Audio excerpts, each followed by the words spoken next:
Hey guys, it's Sean from Strangel Films here, and I'm with Sam from Freefly today. He's going to show us the M5 stabilizer and talk a little bit about all the different updates that Freefly has out at NAB show.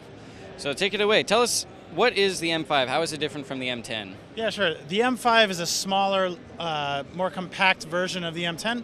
It's designed specifically for DSLRs or smaller cameras. So this is actually the MoVI Ring, which is kind of a fun accessory. It does have the M5 gimbal underneath, but the M5 has the typical handles that you've seen with the M10 before.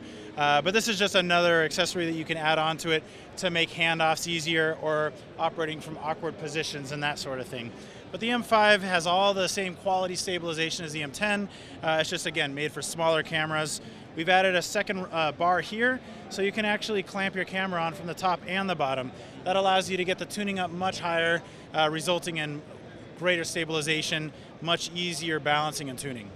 So do you still balance it with a single bar and then you bring the other bar down in, or how do you actually do the vertical balance when you have 2 points of contact? Yeah, right. So there's a clamp here, it's a toolless clamp here and on the bottom. You just loosen that and then you can do the same adjustments as before, back and forth, front to back.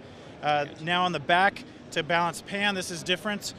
You no longer need a tool to do this, so it's a lot easier, a lot faster. A big improvement. Yeah, absolutely. So now you could tune up a camera system in under 5 minutes easily.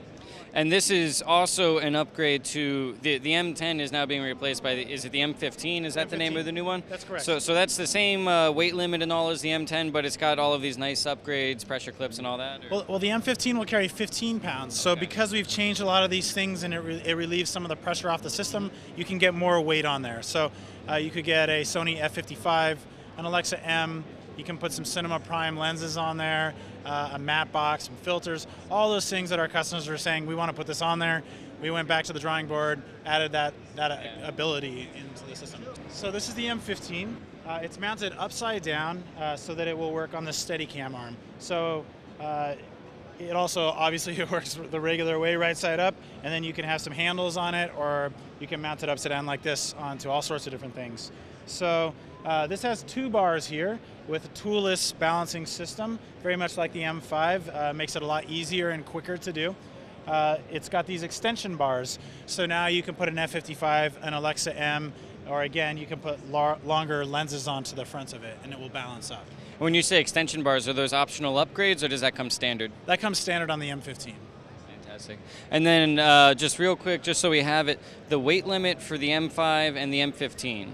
The M5 weight limit is 5 pounds, and that is below the top bar. So you can put all sorts of accessories on top, like your monitor and other things, but below the first motor, 5 pounds on the M5, 15 pounds on the M15.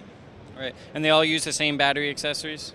The M5 uses a smaller battery, so you get a little shorter battery life, but it's lighter weight and suitable for the M5. This uses the same battery as the M10. It also has a second battery holder, which allows you to plug all your accessories into it very easily. So we went to a much larger, more tactile joystick, which makes it way easier to control pan and tilt.